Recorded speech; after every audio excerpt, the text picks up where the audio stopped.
그 중에서 제일 많이 질문하는 게 바로 뭐냐? 네. 과일 어떠냐? 과일 어떠냐? 네. 과일 할때 얼마나 땡기겠어요. 아, 맞아요. 다이어트 할 때. 그러면 우리가 다시 살을 찌게 해서 다이어트에 방해가 되는 겁니다.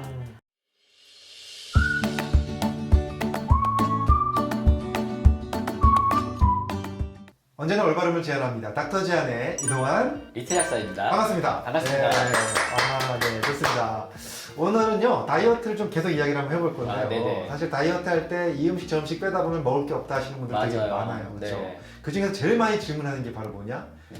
과일 어떠냐? 과일 어떠냐? 네, 과일 중에서도 어떤 게 좋으냐? 맞아요. 뭐 과일 먹으면 살찌는 거 아니냐? 먹으면 되는 거냐? 뭐 어떤 사람은 전혀 상관없다. 뭐 네. 이런 얘기를 막 하시는데 오늘 한번 정리 한번 네. 하도록 하겠습니다. 네. 제가 여쭙겠습니다. 정말 과일 먹어도 되는 겁니까? 아, 이 다이어트 할 때 사실 네. 과일만한 거가 없다고 생각하시는 분들이 많아요. 네, 뭔가 단 거는 먹고 싶고 그렇죠. 다른 건 못 먹겠지만 과일은 뭔가 몸에 좋대. 맞아. 다이어트에도 좀 도움이 될 수 있을 것 같아. 네, 이렇게 많이들 찾으시잖아요. 네. 우리가 이제 단당류라고 하죠. 단맛을 나타내는 것들은 뭐 설탕도 있고요. 포도당, 포도당, 뭐 과당, 과당도 있고요. 젖당도 있고요. 아, 맞아요. 뭐 여러 가지들이 있잖아요. 예, 예. 과일은 안에 과당이 제일 많이 있죠. 음. 과당 있고 설탕 종류 있고요. 포도당도 있어요. 음. 그래서 이 중에서 단맛을 가장 많이 나타내는 거는 네. 바로 과당입니다. 아, 네. 그래서 이 과당은 설탕이나 포도당의 거의 2배 이상 단맛을 나타낸다고 하죠. 네. 이 과당은 네. 당도가 높은데도 불구하고 네, 네. 인슐린이라는 것을 촉진하지 않습니다. 오, 네. 네. 인슐린이라는 게 결국은 내가 먹은 당을 세포에 잘 이용할 수 있게 분비돼서 끌어가 주는 거잖아요. 그렇죠. 근데 얘가 많아지면 우리가 살이 찐다라고 해서 맞습니다. 동화 호르몬이라고 또 부르죠. 네, 맞아요, 맞아요. 네. 그럴 때 과당은 이것을 촉진하지 않는 거죠. 촉진하지 않는다. 얼마나 네. 좋겠습니까? 네, 그러니까 막 먹어도 된다고 생각하죠. 먹어도 된다고 생각하죠. 네, 네. 근데 과당은 먹자마자 내가 에너지를 쓸 수 있는 건 좀 쓰고 네. 나머지는 네. 복부와 간에 전부 다 지방으로 저장됩니다. 네. 간 속에다 저장을 시키죠. 그렇죠. 네, 네, 네. 그러면 이 지방 같은 경우는 비만세포가 늘어나는 거잖아요. 네, 맞습니다. 비만세포가 늘어나면 여기서는 또 여러 가지 염증을 촉진하는 인자들이 증가되게 됩니다.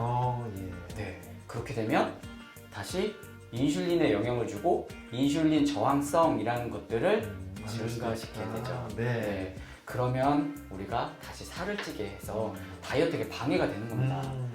지금 근데 이제 과당이 물론 뭐 인슐린 촉진을 안 시키지만 그래도 이제 이런 지방으로 만들어진다는 얘기를 하셨는데 네네. 그래도 많이 먹을 때죠? 그쵸, 과당이 많이 많을 먹을 때. 네. 또 문제가 네. 과일에는 과당만 있는 건 아니잖아요. 아, 네, 맞아요. 맞아요. 설탕이나 포도당도 있으니까 네. 그걸 또 많이 먹게 되면 네. 인슐린도 분비하고 네. 중성지방도 늘어나게 되고 네. 다시 악순환에 불과하니까요. 네. 이왕이면 단맛이 덜한 과일들. 네, 그 중에서 또 좋은 것들을 하나 식이섬유 같은 거 겉에 네. 껍질 이런 데 많잖아요. 음. 껍질째 먹을 수 있는 것들 어. 같이 이런 과일을 드시면 네. 좋겠습니다. 네, 사실 과일 양도 되게 중요할 것 같아요. 입에 좀 맞아요. 달더라도 맞아요. 조금 드시면 괜찮은데 이제 과도하게 많이 드셨을 때가 이제 그런 이제 지방으로 변화되고 하는 게 이제 문제가 생기는 거예요. 다이어트 할 때 얼마나 땡기겠어요. 아, 맞아요. 다이어트 할 때 네. 과일을 많이 먹어도 되는 줄 알고 많이 드시면 뭐 별로 좋지 않죠. 그러면 과연 이제 어떤 과일이 좀 좋을 것인지. 저는 네. 뭐 딱 하나를 뽑는다고 하면 네. 아보카도. 아, 아보카도는 진짜 건강에 좋죠. 네. 달지도 않고. 과일 중에 자몽? 네. 자몽. 네네. 아, 자몽 좋죠, 자몽. 네. 네. 일단 아보카도 같은 경우는 안에 오메가9의 지방산들이 되게 많잖아요. 네, 맞습니다. 네, 요즘에 이 저탄고지가 유행해서 지방을 많이 먹으면 살이 빠진다. 이렇게 해서 여러 가지 연구 결과들도 있죠. 네, 맞아요. 근데 포화지방을 많이 먹게 되면 살은 많이 빠져요. 근데 장기간 먹게 되면 나쁜 콜레스테롤이 올라가는 문제점이 있습니다. 하지만 이 아보카도에 들어있는 오메가9 계열들은 네. 포화지방만큼 살을 빼주기도 하지만 네. 많이 먹어도 네. 나쁜 콜레스테롤까지도 떨어뜨려주는 일석이조의 장점이 있습니다. 이야, 역시 아보카도 정말 좋은 음식. 아까 말씀드렸잖아요. 네. 단 거는 좀 피하. 아, 맞아요. 당근 피해야 돼요. 네, 자몽 네. 하면은 네. 자몽도 네. 여러 연구에 보면 네. 다이어트에 도움이 된다는 연구 결과들이 있어요. 아, 그래서 네. 자몽도 괜찮고요. 네. 다만 이제 자몽은 약물 상호작용들이 조금 있잖아요. 네, 맞습니다. 네. 네, 고혈압약 일부 드시는 네. 분들 또 약물 사결약이 있어서 좀 그런 건 있지만 그래도 그런 약 안 드시는 분들 자몽 네, 괜찮습니다. 네, 아무튼 오늘 과일을 이제 두 가지 말씀해 주셨어요. 아보카도와 자몽. 혹시 또 다른 거 혹시 추천할 거 없으십니까? 적당히 조금만 네. 먹는다면 네. 사과. 아 사과 맞아요. 네, 네. 사과 또 겉에 껍질 껍질째. 찐. 네, 맞아요. 펙틴이라는 성분도 있어서요. 수용성 식이섬유도 있고 네, 같이 먹으면 네. 맛도 괜찮고. 맞습니다. 네. 저희도 사과를 굉장히 또 우리나라가 많이 먹잖아요. 사과를. 그래서 사과도 좀 적당히만 드신다면 나쁘지 않다. 이런 말씀 해주셨고 정말 혈당 지수가 높은 과일 몇 가지 있죠.